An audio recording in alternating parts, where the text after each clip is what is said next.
Donc l'objectif de cette vidéo est de vous présenter le robot désherbeur en cours d'élaboration. Alors ce robot a tout d'abord des capteurs qui permettent de détecter le verre. Donc c'est un TSC 230 ou 3200. Donc ce capteur là est configuré avec les entrées SO-S1 et S2-S3 VDD au 5 volts est configuré pour détecter la couleur verte de l'herbe.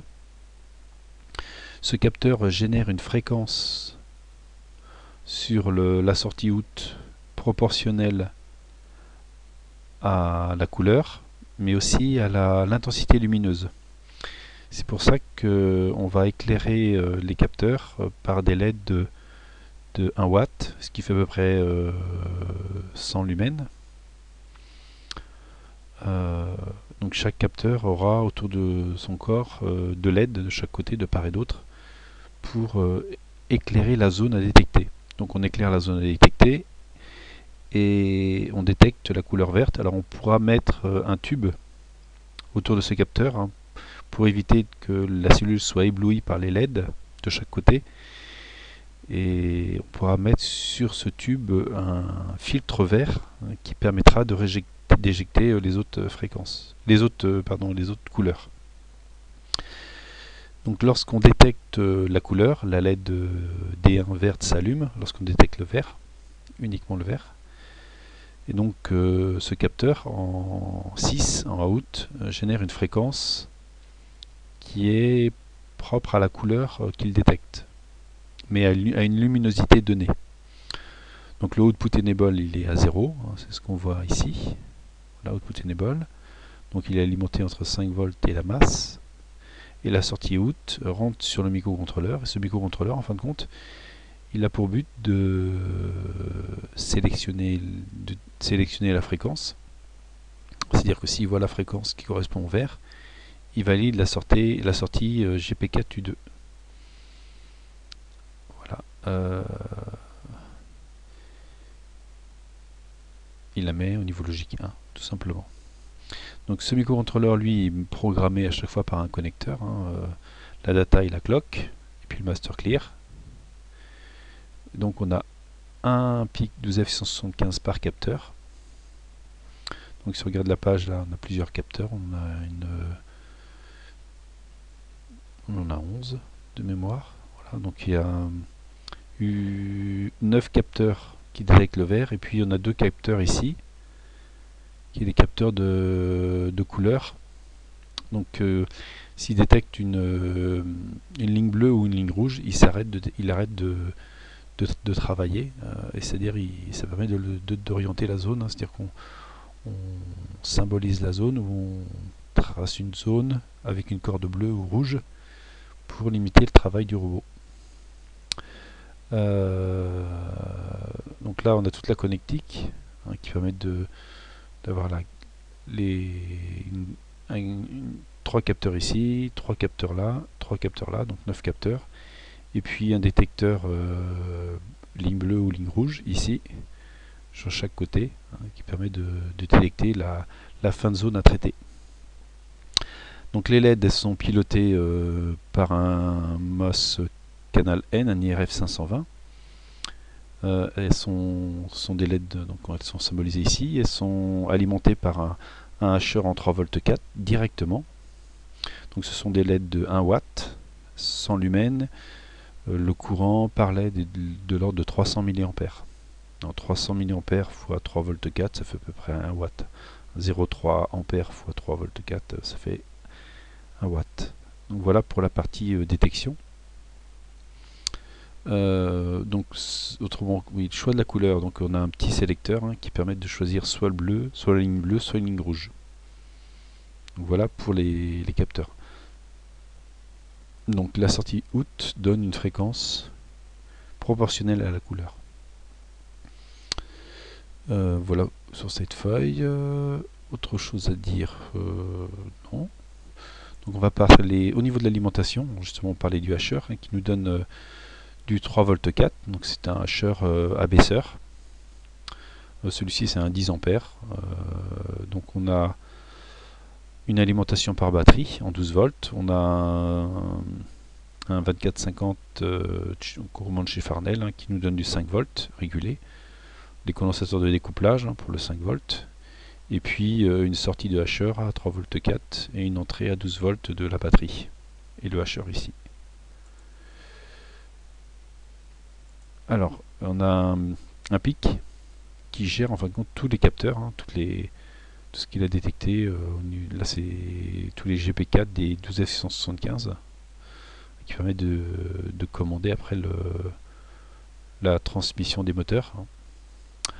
Donc ce PIC là est programmé par un PIC 3, donc la clock, la data, GND plus 5 master clear du 18F25K22. Donc ce 18F25K22, qu'est-ce qu'il fait? Il gère en plus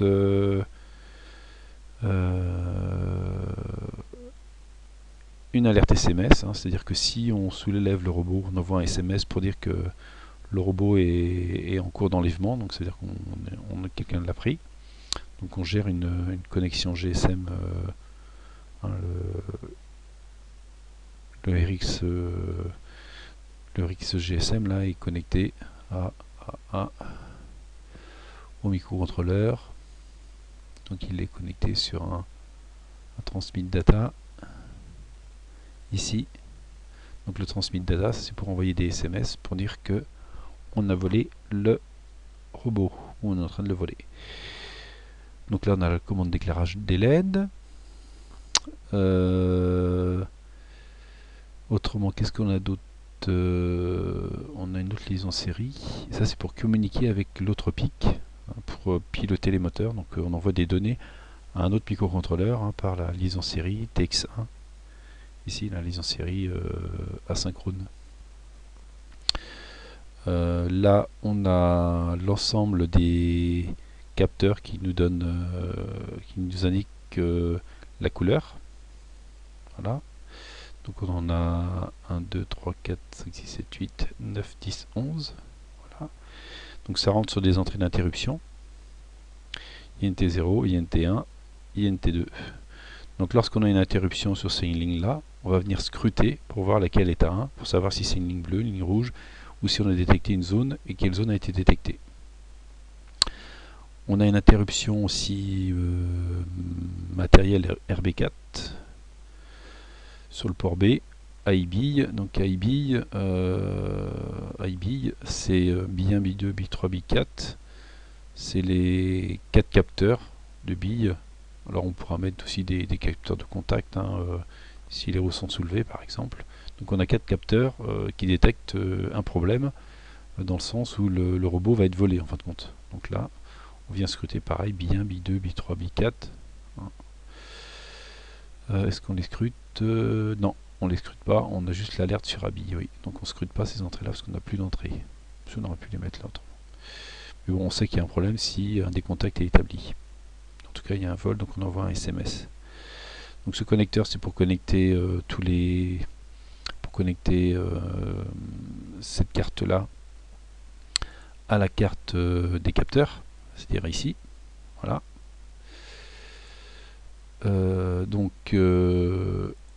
Ici, la transmission, donc lui, par le TX, le transmit data, on va transmettre à l'autre microcontrôleur quelle zone a été détectée, s'il y a un problème.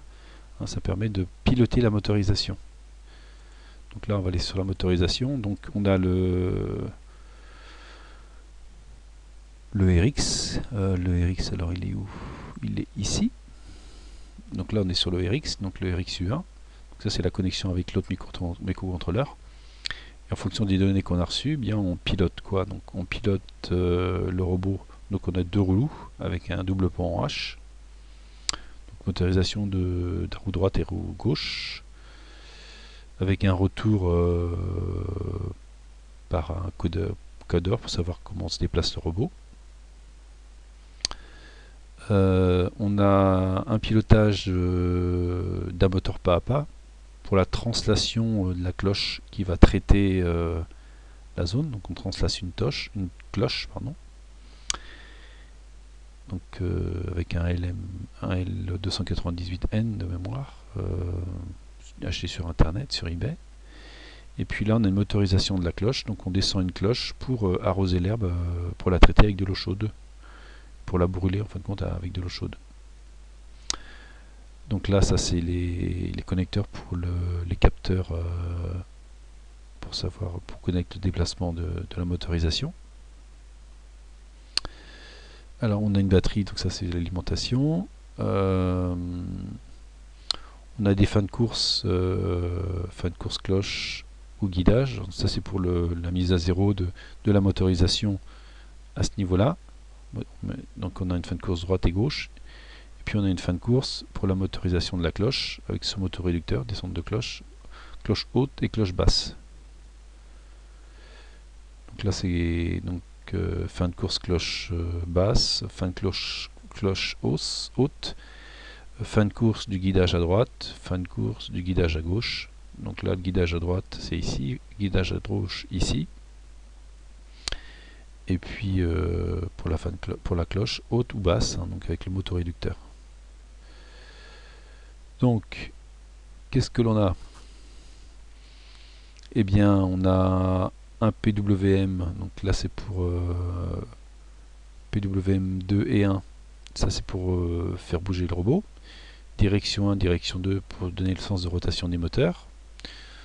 Donc là on alimente en 5 volts, autrement le pont H est alimenté au niveau puissance en 12 volts pour la motorisation. Donc ici, là c'est les fins de course cloche quand elle est en position haute, fin de course guidage droite, fin de course guidage gauche, pour savoir où est la cloche au niveau du positionnement, on va dire sur l'axe X et sur l'axe Z pour la cloche. Ça c'est la réception de l'eau de pique pour savoir quelle zone doit être traitée, ou s'il a vu une ligne rouge ou bleue, voilà, donc on transmet l'information ici. ENA, IN1, IN2, IN3, ENB, ça doit être ici, pour le double pont H, pour le moteur pas à pas, pour positionner la cloche sur l'axe X pour la translation.